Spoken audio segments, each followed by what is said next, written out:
السلام علیکم ورحمۃ اللہ وبرکاتہ۔ اللہ سبحانہ و تعالیٰ انسان کا خالق و مالک ہے، اور اللہ تعالیٰ کی ذات اس بات کے لائق ہے کہ بندہ ہر وقت اس کے سامنے سجدہ ریز رہے۔ لیکن ہم انسانوں سے غلطیاں ہوتی رہتی ہیں۔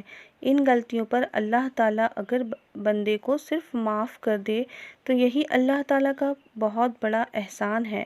لیکن قربان جانیے اس مہربان اللہ کی ذات پر کہ جب بندہ کوئی گناہ کر بیٹھتا ہے اور اللہ تعالیٰ سے توبہ و استغفار کرتا ہے تو وہ صرف معاف ہی نہیں کرتا بلکہ معافی کے ساتھ ساتھ بہت سے فضائل و انعامات سے نوازتا ہے، جن کا ذکر ہمیں قرآن و حدیث میں ملتا ہے۔ ان میں سے 11 اہم فضائل و انعامات یہاں ذکر کر رہی ہوں۔ نمبر 1، اللہ تعالیٰ سارے گناہ معاف فرما دیں گے۔ نمبر 2، جنت میں داخلہ نصیب ہوگا۔ نمبر 3، رحمتوں والی بارش برسیں گی۔ نمبر 4، مال و دولت میں برکت ہوگی۔ نمبر 5، اولاد عطا ہوگی۔ نمبر 6، جسمانی قوت حاصل ہوگی۔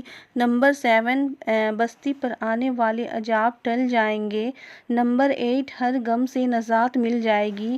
نمبر 9، ہر مشکل و پریشانی سے چھٹکارا مل جائے گا۔ نمبر 10، دعائیں قبول ہوگی۔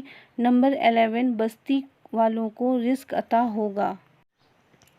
حضرت ابن عباس رضی اللہ تعالیٰ عنہ سے روایت ہے کہ رسول اللہ صلی اللہ علیہ وسلم نے ارشاد فرمایا، جو شخص استغفار کو اپنے اوپر لازم کر لے تو اللہ اس کے لیے ہر تنگی سے نکلنے کا راستہ دیتا ہے اور ہر غم و پریشانی سے اسے نجات دیتا ہے، اور اسے ایسی جگہ سے اور اس طرح رزق پہنچاتا ہے جس کا اس کو گمان بھی نہیں ہوتا۔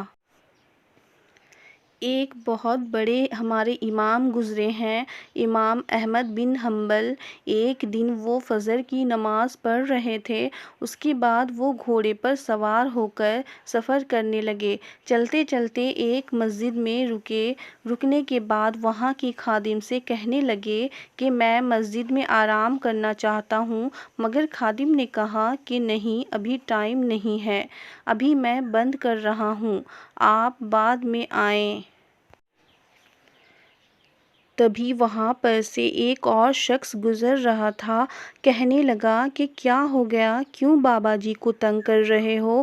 بابا جی آپ میرے ساتھ آئیں، میں آپ کو کھانا بھی کھلاؤں گا اور ریسٹ کرنے کی جگہ بھی دوں گا۔ وہ شخص امام حنبل رحمہ اللہ کو تندور لے کر چلا گیا۔ روٹیاں اور دال وغیرہ بن رہی تھی، اور یہ شخص جب تندور میں روٹیاں لگا رہا تھا تب ساتھ اس کے ہونٹ بھی ہل رہے تھے۔ تبھی امام نے پوچھا کہ آپ یہ کیا پڑھ رہے ہیں؟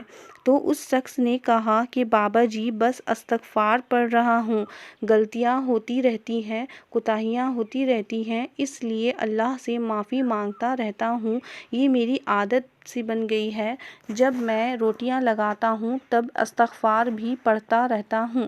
تب امام صاحب نے پوچھا کہ اس کا کوئی فائدہ ملا تمہیں؟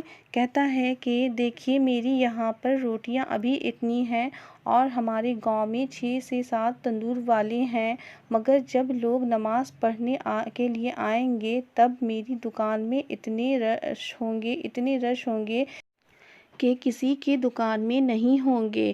مجھے اللہ نے اتنی رزق دی ہے کہ مجھے کسی بھی بات کی کوئی ٹینشن نہیں ہے، میں بہت خوش ہوں، میری ہر دعا قبول ہوتی ہے۔ امام صاحب سن کر بڑے حیران ہوئے۔ پھر اس شخص نے کہا کہ بس ایک دعا قبول نہیں ہو رہی ہے، اور اس دعا کو میں پچھلے ہفتے سے مانگ رہا ہوں۔ امام نے پوچھا وہ دعا کیا ہے؟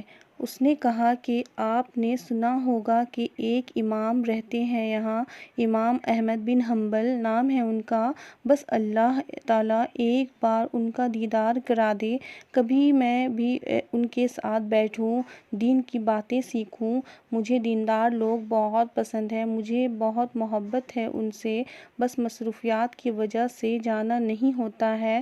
امام صاحب اٹھے اور اس شخص کو گلے سے لگا لیا اور کہنے لگے لگے مجھے نہیں پتا تو کون ہے، مگر اللہ نے اٹھا کر مجھے تیرے پاس بھیج دیا ہے۔ میں ہی امام احمد بن حنبل ہوں۔ تیرے استغفار کی وجہ سے اللہ نے تجھے مجھ سے ملا دیا ہے۔ تو فرینڈز، یہ ہے استغفار کی طاقت۔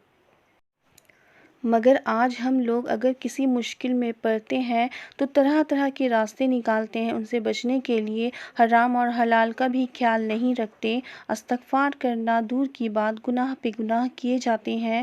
فضول گپ شپ سے اچھا ہے کہ استغفار پڑھیں۔ آج کے لیے اتنا ہی، پھر ملیں گے نیکسٹ ویڈیو میں، تب تک کے لیے اللہ حافظ۔